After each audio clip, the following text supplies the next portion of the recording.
Stephanie Sullivan, the United States Ambassador to Ghana. Some people call me Ama. Thank you so much for watching, and I encourage you to continue watching Adoatv, the month of July, which is United States of America month here. Medase.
Well, on the 2nd of July 1776, a great nation was born.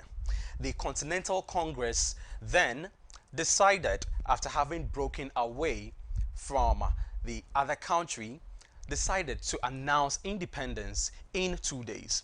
And so on the 4th of July 1776, the great nation, United States of America, then with 13 states, was born.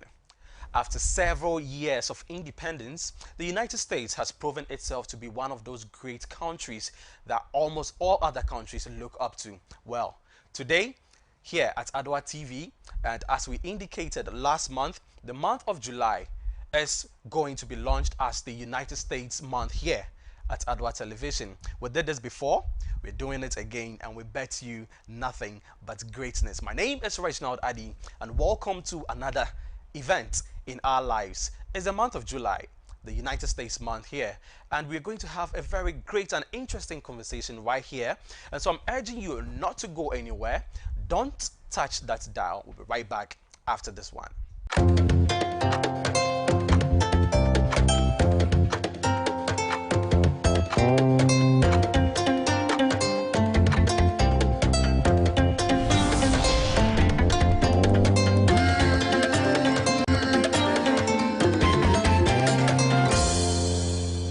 Well, thank you for staying with us. You're watching AM Ghana here on Adoatv Television. It's the month of July, and I'm happy to welcome you to the United States of America month, or you call it the US month here at Adoatv Television. You wouldn't get this anywhere else. My name is Reginald Adi, and I remember I told you we're going to have a very great and interesting conversation.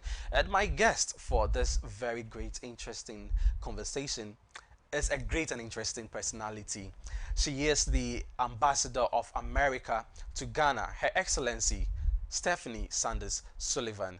Good morning, Your Excellency, and welcome to Adoatv Television. Thank you so much, Reginald. It's a pleasure to be here with you. Very well. You've been in Ghana for quite some time now. I understand that you've adopted the name Ama. Where did you get the name from? Why the decision? Well, of course, I'm Saturday born, so Okay. it was a very easy decision. But my current assignment is actually my second posting here in Ghana. Yes. My family and I were here for 4 years, from 1997 to 2001. So we were very excited to come back, particularly for me in this role. Very well. So you've been in Ghana for quite some time now. You mentioned the first era, and then you're here now as the ambassador to Ghana. In what capacity did you serve in the first era? First time around, Reginald, I was working at the embassy as the chief of the political section. Very well. All right. And from that time combined up until now, how long have you stayed, or would you say you've stayed in Ghana? Oh, I would say it's been about 6.5 years total. Okay, so I can assume that you speak some Ghanaian languages and understand a few. Hey, by Moti far. Chui Kakra Kakra. Oti Chui Kakra. Very well. Interesting. They say that Twi is one of those easy languages that you can learn when you find yourself in Ghana. So, well, she's here with her, Her Excellency Stephanie Sullivan. She's the American ambassador to Ghana. She's been in Ghana on 2 occasions and in 2 capacities, then and now as the ambassador. And with her today, we're going to have this great and interesting conversation. So July is the month of independence for the United States of America. Can you share with us, I read somewhere the then representative from Massachusetts during the first Congress, when they were declaring the independence, wrote a letter to his wife indicating that the independence of America deserves to be celebrated in such pomp and fanfare. And since then, that has been the spirit of the celebration of the Independence Day, 4th July in America. What does it mean for you Americans? That is a really interesting question. I think that has evolved over time. It's everything from our renewed devotion to our democratic dispensation, to family barbecues, to fireworks. But it's an opportunity to reflect on how far we've come. This year is our 245th celebration of Independence Day. And with the pandemic, you know, it's not quite the fanfare that perhaps some of our founders had envisioned. Nonetheless, we have a video presentation to share some thoughts I have on this particular anniversary, including celebrating some key institutions whose anniversaries fall this year as well, such as the Fulbright program, 75 years, U.S. Agency for International Development, 60 years, and the Peace Corps, also 60 years. Yes, so we'll talk about the Peace Corps as well, especially considering the fact that Ghana was one of those first countries to benefit. We'll get there. Let's speak a bit more on the independence now. From independence, Ghana also attained independence in 1957. But before then, there was a United States consulate here in Ghana. And then after the independence, somewhere in 1960, the consulate was transmorphed into an embassy. And so we have the ambassador like you're representing. What has been the nature of the relationship between Ghana and the United States ever since the establishment of a presence here in Ghana? Well, since Ghana's birthday was March 6, 1957, that's actually the moment when our diplomatic relationship began, and we converted our consulate into an embassy. The consulate that existed before that was founded in the early 1940s to support some of the efforts of the Allies in World War II. There was a lot of logistics movement through West Africa to help with the North Africa campaign. And then in 1957, all of a sudden independence was declared, and the links between the United States and Ghana have only grown stronger since that time. There were a lot of established relationships among individuals before that. W.E.B. Du Bois, Martin Luther King visited, actually Richard Nixon came, I believe, to the inauguration. And so the relationship is very strong, government to government, but the people to people foundation. And if you look at the parallel histories, not just going back 400 years or so, and the shared history, but also in the pre-independence era of Ghana, coinciding with the civil rights movement in the United States. There's just a great affinity between the two peoples and the two countries. Very well. Do you think that looking into the future, or perhaps in some years to come, that this relationship that we share would be even greater?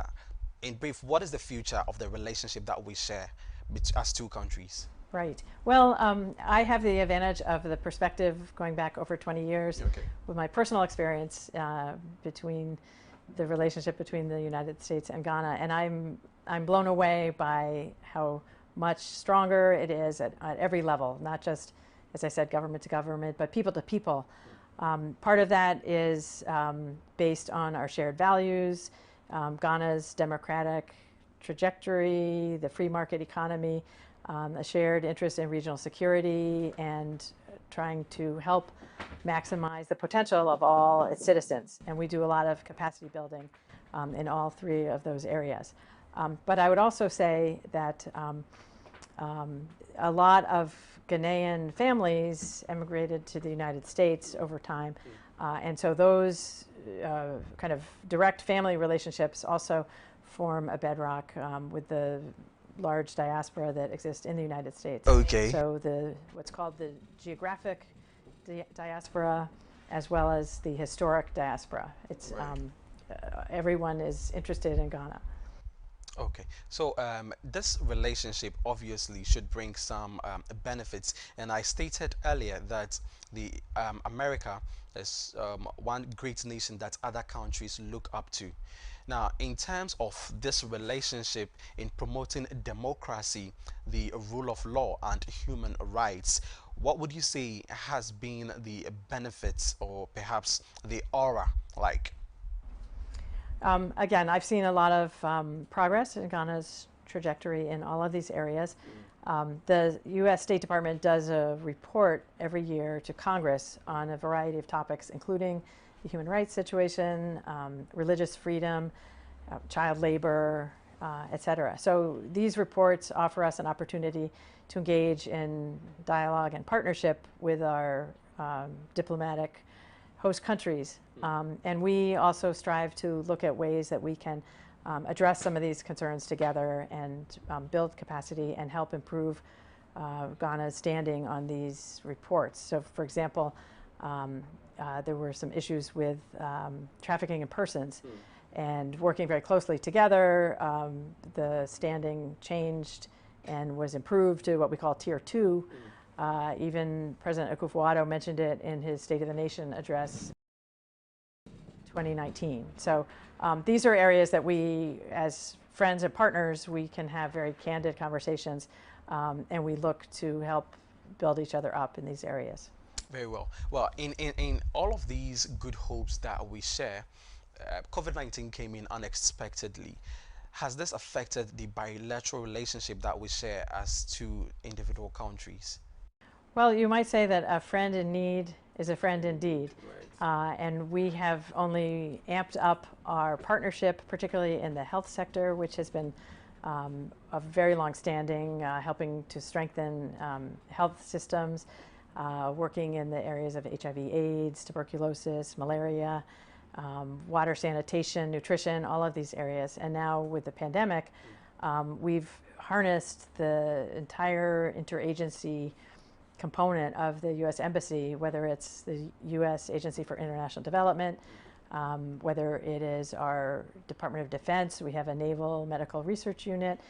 We have a strong presence of the U.S. Centers for Disease Control And all of these areas we've worked very closely in partnership with the Ghana Health Service, whether it's in surveillance of the disease, whether it's in contact tracing, provision of medical equipment, PPE, vaccines through COVAX, also through the African Union, and we recently announced a direct bilateral donation to Ghana. So we're very excited about how much we've been able to partner with Ghana to help Ghana continue to manage well this very unprecedented challenge. Well, just a follow-up to the submission you just made. Ghana is still in the process of, working up against COVID-19. How, perhaps with all the inputs you've made, how have you assessed the impact of our fight against COVID-19? So I think the government here took some very bold measures early on that continued to pay dividends. I think they looked at what was happening elsewhere in the world and got ahead of things instead of waiting for things to hit hard here. And while some of the measures were painful and difficult, I think that gave Ghana a good head start in managing the situation. So it's not like no disease will ever come, but the key thing is to manage it in such a way that the health systems don't collapse. And Ghana's done really, really well in that. I have to say, aiko. Well, one interesting thing is that almost every Guinean wants to go out there to explore. And a friend whispered to me that I should find out, do people travel to the America for recreation? As tourists, you mean? Yes. Of course they do. I Wow, see. there's a lot to see in America. Okay. I mean, Ghana itself is a beautiful tourist destination, but the United States is vast and very welcoming of tourists. So with the pandemic, we've continued our consular services, but a lot of that was working remotely. And unfortunately, there are some very limited ability now because of the pandemic. So there are a lot of backlogs. Well, I would like to say that if people have already had a 5-year multiple entry tourist or business visa, in many cases they can renew it without a personal interview. Great. And so I would just direct people to our website for further information. Wow, that's certainly some good news for Guineans, Yeah. I believe. Now, in traveling, some also try to assess education. So I want us to go straight into education based on the bilateral relationship that we share. What has been the impact of the relationship that we share in terms of education? And I'm going to education because I know that your father was a geologist, your mother was also a teacher, so you have that educational background. What would you say the benefit has been like? Well, you've done your research. That's like any good that. pupil. I also was a teacher. I was a Peace Corps volunteer teacher in the Yes. former Zaire Yes. for 2 years. But if you go all the way back to Ghana's first president, Kwame Nkrumah, he studied in the United States. And a lot of people see the U.S. Higher education system as a desirable opportunity, and we also really are excited about that level of interest. In fact, in recent years, Ghana moved to be number 2 in sub-Saharan Africa in terms of students studying in the United States, surpassing Kenya. Oh. Not quite caught up to Niger, but that, maybe that will come. Right. And so we are very encouraging of this type of engagement it's not just that a Ghanaian will get a very interesting experience. It's a huge educational experience for Americans, many of whom haven't traveled outside our borders. And so foreign students, Ghanaians, offer a very enriching learning environment for American students as well. And we have 2 Education USA facilities, one in Accra, one in Kumasi. And again, I refer you to the website and the listeners and viewers to the website where they can get information. And this can help a prospective student figure out where is a good compatible school, whether big or small or agriculture or business or cold climate or warm climate. Right. So our Education USA advisors are really, really good at what they do. And I'd also add that we have in recent years made a big push to expand the partnerships between universities and institutions of higher learning in the United States and in Ghana.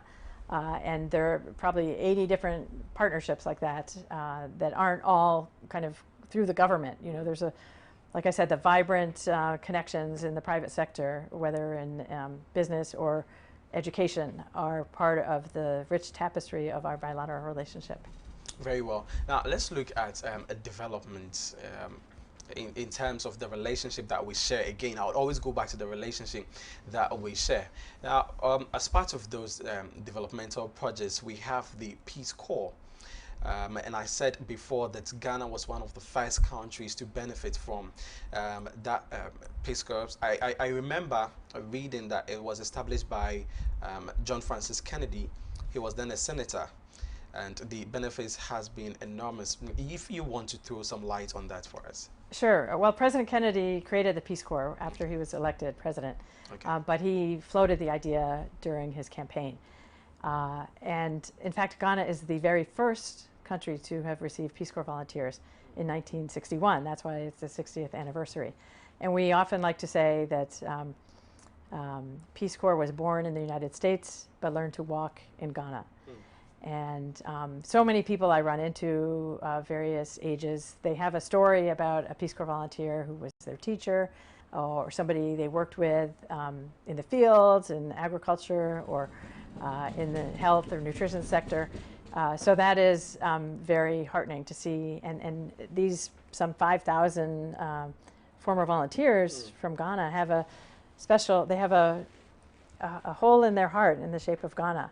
And the relationships continue.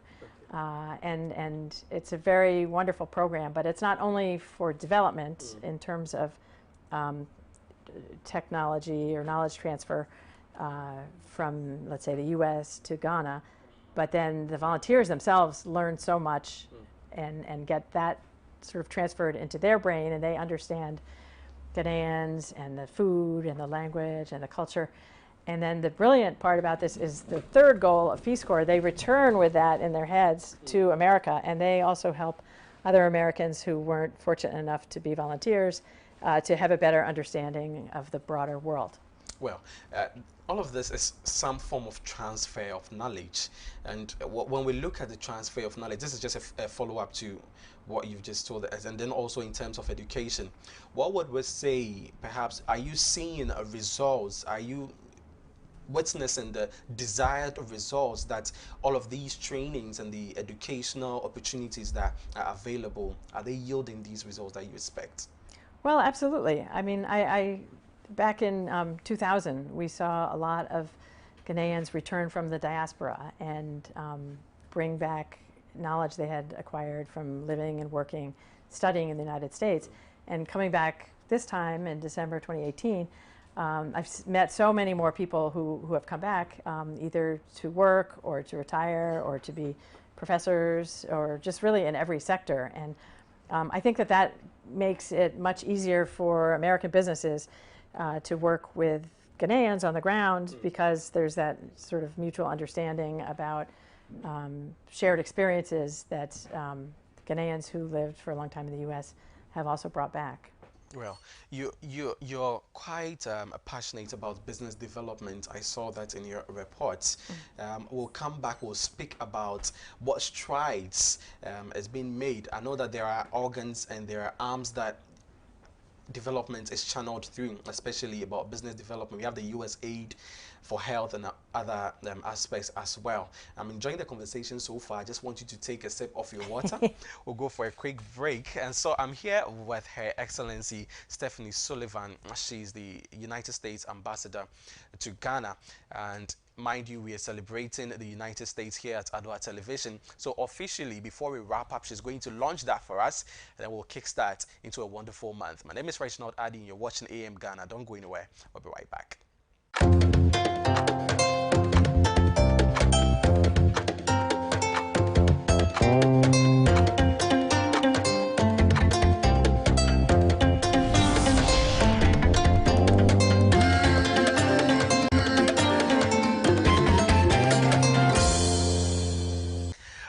Thanks for staying with us. You're still watching AM Ghana here on Adoatv. My name is Reginald Addy, and this is the United States month here at Adoatv. And in preparation To go deeper into that, I have with me a wonderful guest. We've been having a great discussion by far. Her Excellency Stephanie Sullivan, the Ambassador of America to Ghana.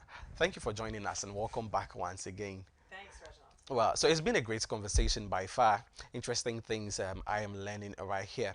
And so let's move on to some other things. Now, as part of our relationship, there we go again. um, Ghana has benefited so much from some infrastructural development from the United States and then the embassy here in Ghana. In relation to the Millennium Challenge Corporation's contributions, especially in the energy sector, what has been some of those contributions by the United States and the embassy here in Ghana?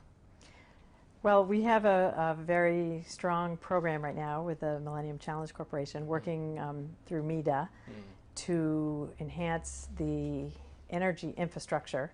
So when you look at the bulk supply points, for example, in Pokuasi or Kasua, they supply energy and light and electricity, refrigeration, et cetera, to about 5 million consumers. And so the infrastructure aspects of this are fortifying the grid and the transmission lines and making sure that that electricity is stable and reliable. And whether it's, a kid trying to do their homework or a mother giving birth at 2 in the morning, you don't want them having street lights or car lights illuminating that to happen, right? And so also the businesses and Ghana's push for industrialization, all of this requires a reliable power source and supply. So this is something that American investors, American companies look for when they're looking at foreign destinations in which to base their operations. Well, how well is the Millennium Challenge Corporation doing so far in Ghana? So we're close to the end of this particular compact, and a lot of work has been done at Pokuasi, which is near completion, and Kasua is next to come online, and I think people will see a real difference, particularly in the greater Accra area where there's a concentration of population and businesses, including Tema Industrial Park, and many of the hospitals, of course, rely very much on the cold chain. Having a reliable power supply really will help light up the shining star of Ghana. Very well. Now, a few Ghanaians make this funny allusion to the fact that the USA is contributing to our power and energy sector through the MCC, because sometimes you have Dumso at the embassy. But on this, I want to say that it doesn't happen unless you want to prove me wrong. We have generators, so. But let me tell you, it's expensive to have the fuel, to to purchase a generator, to get the fuel for the generator, and this is not an expense that everyone can afford. Right. So it's really about the Ghanaian people, not about the people working at the U.S. Embassy. Very well. Are there any future projects to come out from the Millennium Challenge Corporation? Because I believe that we've benefited as a country bilaterally as well from some of the activities or some of the projects by the MCC. Are there any further to come? Maybe you want to break the ice here. Well, so in fact, we're on the second compact, and in the history of the MCC, no country has had more than 2 bilateral compacts. So our focus right now is on a successful completion of the existing compact. And as many people fly the George Bush Highway, and there were a lot of schools constructed with the previous compact, we have done our share towards supporting the infrastructure development of Ghana. Very well. Now, speaking about infrastructure, healthcare is also one other infrastructure that we can delve into. Healthcare is very essential, just as electricity as well. And I know that the U.S. Embassy here in Ghana, through the USAID, has made some strides in terms of healthcare delivery. What are some of those projects, and if you want to throw light on some of them? So we have several U.S. government agencies working in the health sector of course, USAID, but I mentioned CDC, the Centers for Disease Control. We have the Naval Medical Research Unit. Okay. And the Department of Defense writ large on working with other partners, including multilateral institutions like the Global Fund to eradicate AIDS, tuberculosis, and malaria. There's quite a lot of research that's going on. The National Institutes of Health aren't based here, but there's a lot of collaboration with different institutions here and capacity building with certain scientists. So we're not into direct health care. We're always more about strengthening institutions and systems. And so the decades of work with PEPFAR, the U.S. President's emergency program for AIDS relief, had laid the groundwork to strengthen the health systems throughout the country, and that has served Ghana quite well. And during the time when there was Ebola in West Africa, thank goodness it didn't come here, but Ghana was in a better situation than many others, and then certainly during the pandemic. So it's not just about diseases, it's looking at the whole person and how do you make the health system work in such a way that you set up prevention in many cases. So whether it's not just about treating malaria, it's about preventing it. It's not just about treating HIV, but about preventing it. And so some of that is education or public information, and we work very, very closely with the Ghana Health Service, as well as with multilateral institutions like the UN system. And I am very happy to report that the United States is back in the multilateral game. We rejoined the WHO, the World Health Organization, the Paris Climate Agreement, and I'm really very happy to talk about all of these aspects of current U.S. policy. Very well. Now, I can also attest to the fact that just recently a training activity in terms of strengthening our health care providers also ended. Can you share with us what went into that training and how it actually ended for us? Sure. So I mentioned earlier that the United States has contributed a lot in terms of Ghana's response to both the first order effects of the pandemic and then other second order effects. So in the first order, I mentioned quite a bit of medical material, for example. And so one of the trainings that we've done had to do with helping manage these acute care cases that require ventilators, for example. And so we have some ventilators that will be coming, and now people, before they are deployed, already know how to use them. And so it's not just, here you go, good luck with it. It's like, let's build capacity, let's make sure that people are well positioned to set themselves and their patients up for success throughout the country.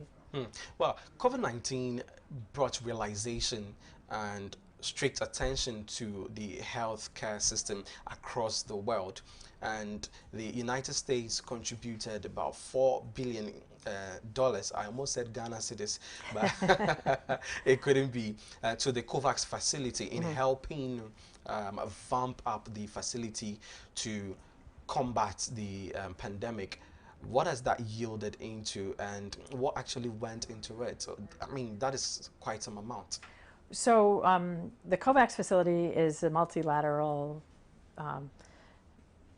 mechanism for getting the COVID vaccine to middle and lower income countries. So, as you know, Ghana was the very first recipient of a COVAX shipment, and I believe President Akufo-Addo was the very first human on the planet to receive the vaccination that came through COVAX.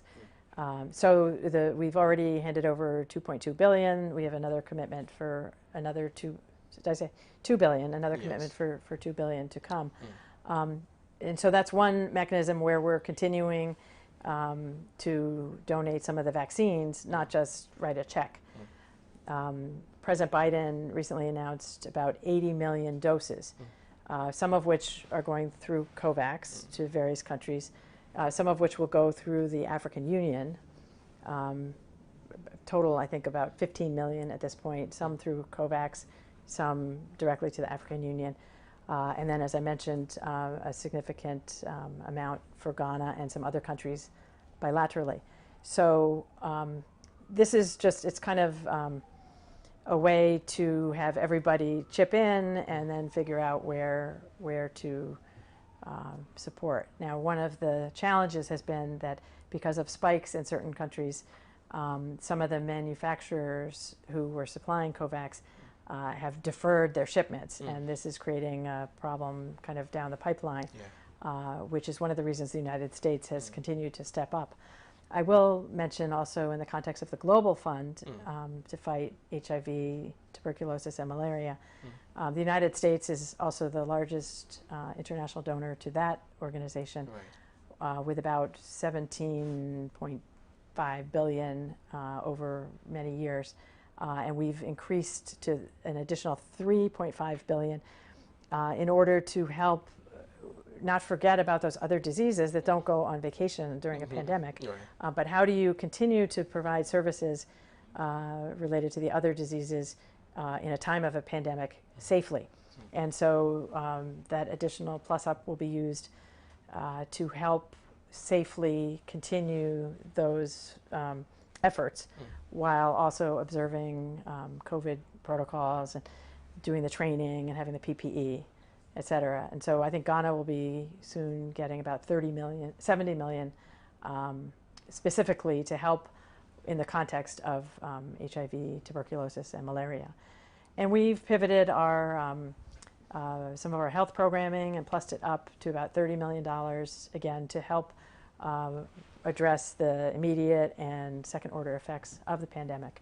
And mostly the second order effects would relate to kind of the private sector and the business climate. Well, let's stay a bit more on COVID-19 because it's almost the biggest thing. Not almost, it's actually the biggest thing right now. Countries are struggling, and the United States, in collaboration with several arms, donating funds here and there, putting in so much money. Would you say that we are getting close to the end of this pandemic? I wish I could say that, Reginald, but you know, we have to remain vigilant. I mean, you and I are not wearing masks. Everyone else here is. We're sitting far enough apart. I think that we can't let down our guard. Even people who are vaccinated can come down with COVID, but the good news is that it wouldn't be fatal or that serious if you've been vaccinated. So I really, really encourage everyone who can to get vaccinated and to be fully vaccinated.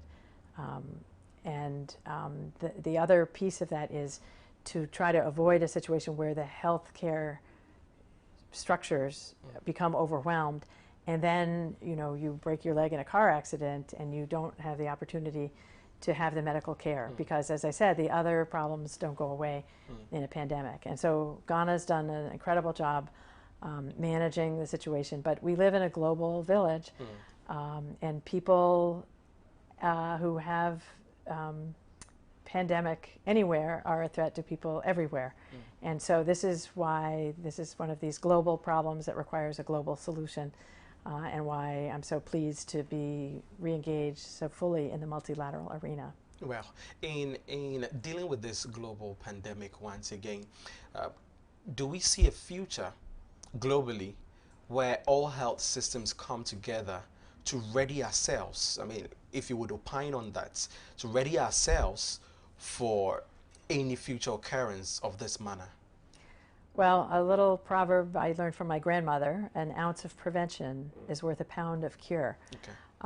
So whilst we're responding to an actual threat, it's very important to look ahead beyond the horizon and work to be prepared and well situated to whatever may come. And the experts say there's likely to be another pandemic in our lifetimes. So it was 100 years since the last one, and we kind of forgot how to deal with it. And I think this is where strong leadership on the part of political and community and traditional leaders is really important in order to set the tone and to help people through these difficult situations that are bound to occur. Well, in terms of bilateral trade, where have we come to as two countries? This is where I really want us to get to, because you say you focused on trade, business development. Well, how far have we come? Well, we have about $1.5 billion two-way trade between Ghana and the United States. I don't have a figure to compare how that's grown. I think it's slowed a bit slightly during the pandemic so far. But Ghana has unlimited potential, and we work tirelessly with partners in the government and the private sector to help make Ghana's investment climate even better. And some of this involves rule of law, transparency, predictable due process, contract sanctity, things like that, because investors, they make their own decisions, and we say that they vote with their feet. And if they find a hospitable environment in which they see a level playing field and understand the rules of the game that are applied equally to all, it makes it more attractive. Well, would you say then that the establishment of the African Free Continental Trade Area is something that indeed Ghana and other African countries, as well as other countries in the world, is going to benefit from? 100%. Okay. We're so excited about this. When you look at the barriers to trade between African states and among African states, it's very distressing. You know, time is money. How long does a truck have to wait at the border before crossing? And the amount of commerce and revenue that's lost through things like that. And I'm not even talking about people who are looking for an unnecessary facilitation fee at the border. So this will make Africa a much more powerful trading partner and a much more attractive trading partner. I mean, the population of the continent is 3 times the population of ECOWAS. And so when Americans look at a particular market, the companies, they look at, you know, how many potential customers are there? And if it's, you know, 30 million and it stops at the border, or it's 350 million and it stops at the border of ECOWAS, and, you know, even within ECOWAS, there's still some border, you know, free movement of people and goods that need to be worked out. How much more with the Africa Continental Free Trade Area? So we're very excited about this, and are in conversation with the Secretariat about how we might help support the implementation, both at the Secretariat level and also at the level of individual countries who have obligations under the agreement as well. Like, how do they implement it so that they can all come along and increase that trading bloc? Well, do you think, I mean, have you ever imagined that perhaps after that, the African Continental Trade Area has been fully implemented, that other countries or other continents may perhaps merge with the trade area to have perhaps a free global trade area? First things first. Okay. I mean, it's wonderful to have a vision, but there's a lot of details that need to be worked out, and these grand ideas have a great potential. The hard part is actually doing the implementation in order to realize those visions. And so our focus right now is really trying to help the African countries through the Africa Continental Free Trade Area Secretariat realize that current vision. Well, what would you say are some of the opportunities that may exist, especially for the United States, since this encompasses Africa? What would you say are some of the opportunities that perhaps those beyond Africa, perhaps the United States, may find in AFCFTA? Well, let me just talk about AGOA for Okay. a minute, the African Growth and Opportunity Act, which is in force until 2025. So by having renewed it for a 10-year block, it takes away some uncertainty. Will it be enforced next year? Should I bother? What if I do all this work and it goes away? So we still have a good 4 years left on it, and really for the preferential export of over 1,000 different items, whether it's textiles or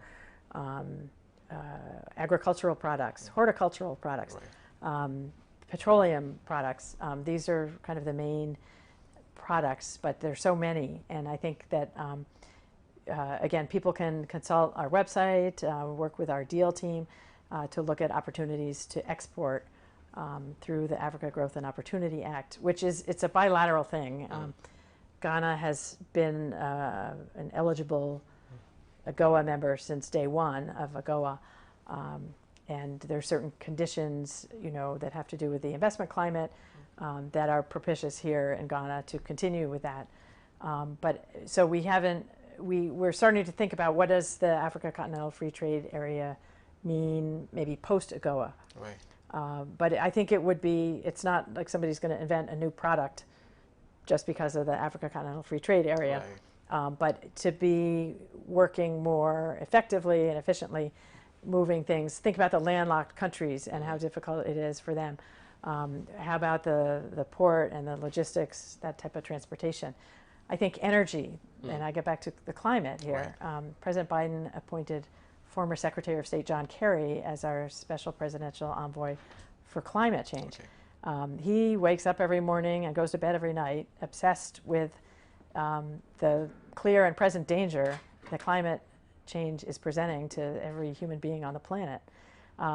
And he has talked very persuasively about the economic opportunities that are there for like green energy. And so things that, 30 years ago we wouldn't have known about smartphones and apps, et cetera. Solar is much more accepted now and available, cheaper than it was. But there are other things that have not yet been invented. And this is one of the reasons we're very excited about working with the youth here in Ghana and elsewhere, in part through our Young African Leaders Initiative, because essentially an entrepreneur is a problem solver. Yes.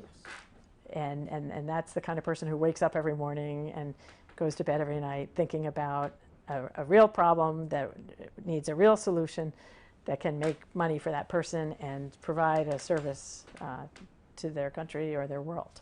Very well. Now, I want us to go back a little bit into the 60 years of Peace Corps, where you can go ahead and take a bit of what I'm still here with Her Excellency Stephanie Sullivan. She is the American ambassador to Ghana, and interesting revelations she's making here, interesting points she's giving us. Unfortunately, very soon we're coming to the end of this wonderful conversation. Before we go, let's go back to 60 years of Peace Corps. How is it like now in a pandemic? Because I know that travel, camping people together, it's not allowed as per the rules and regulations governing the pandemic. How is it going now? Well, the worldwide evacuation of volunteers due to the pandemic took place in March of last year. Okay, so now they are evacuated. So there is from no every activity. Country. Okay. The staff is still there. Right. We're planning for return of about 24 volunteers. Normally at full strength, they're about 150. And they work pretty much equally in different sectors, in the education sector, including education for the hard of hearing, also in agriculture, and then in health, nutrition, water, sanitation. So we would hope by the end of the year we'll have about 24 volunteers. And those who left, they didn't want to leave, right? And so many of them will be coming back once we're fully confident in their health care and their ability to continue their work at the grassroots level. Well, I certainly don't want it to end because I'm thinking of joining the Peace Corps as well. Well, before we wrap up, I just want to find out from you. We've enjoyed over 60 years of bilateral relationship, Ghana, the United States. What avenues might be available to further strengthen the relationship that we share as two separate individual countries? Well, I think the sky is the limit. And I think we rely on the creativity and ingenuity of Ghanaians and Americans in where they want to take things. But I'll just give you an example of Zipline, an American company. They had been operating in Rwanda. They came to Ghana. There was a little controversy, but now everybody wants to be supported by Zipline. I've been to a launch of a Zipline distribution center. I've been at a CHIPS compound to inaugurate an off-grid solar installation in a public-private partnership. And the ceremony was interrupted by a parachute delivering tetanus medicine for a farmer who had cut her toe with a machete in the field, and she needed the tetanus medicine. And so, like, who would have thought of this 10 years ago, right? So I think it's just really important for people to have the skills to analyze what the needs might be and then figure out a creative way to do it. And we have a very robust, what we call deal team, whether it's U.S. Department of Agriculture, Agency for International Development, our Foreign Commercial Service, our Economic Section, our Trade and Development Agency, which I like to, it's abbreviated TDA, and I like to say it's turning dreams into action. For example, another religious order is looking at solarizing the various dioceses around the country. Right. And they needed a feasibility study. So there was a grant through TDA and a local company in Pong who's producing the solar panels. How do they scale up? So we have a lot of facilities to help encourage that kind of trade relationship and creativity. I may have steered you to the end of the conversation, but I want us to go back to when you were ambassador for Congo as well. Now, you've gathered experience, well, in some parts of Africa. What would you say the continent of Africa, how, rather, is the continent of Africa treating you? Wow. I really love working in Africa. I love the optimism, I love the energy, and I love the connections, you know, between peoples. And I think that Africa is a continent rising. Over years, you have an alternation even between Afro-pessimism or Afro-optimism. You can put me in the category of Afro-optimist. If you look at the population trends, you look at the youth bulge, and all the potential that offers, and I think it just needs to be harnessed. And the private sector is really, in my opinion, the only big enough engine of growth that can help provide this platform to take Ghana and other African countries to the next level. Very well. And how do you find your stay in Ghana so far?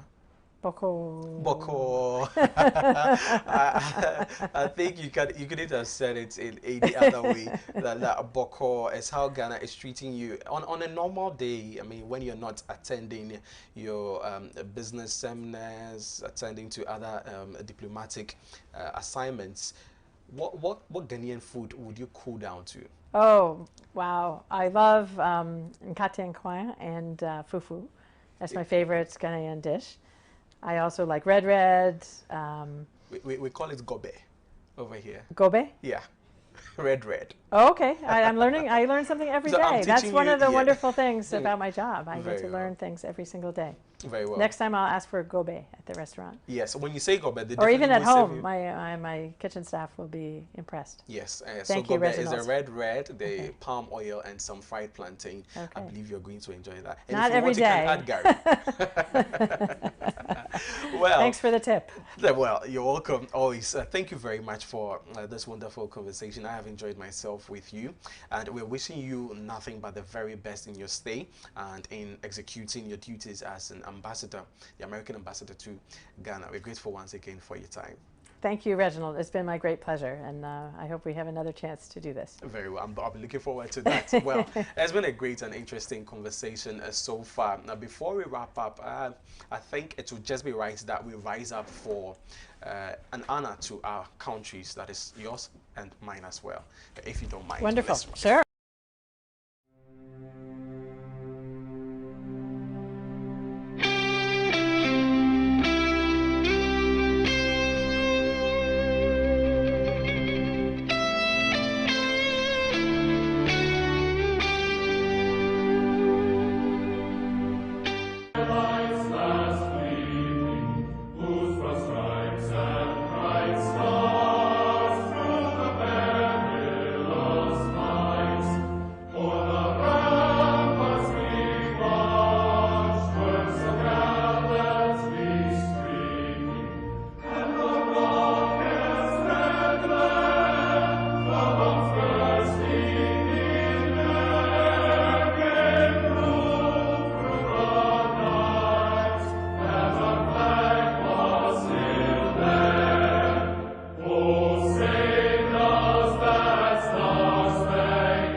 That was in honor of the United States of America. I'm happy that I was able to sing a few lines. Now let's jump straight on to the Ghana National Anthem.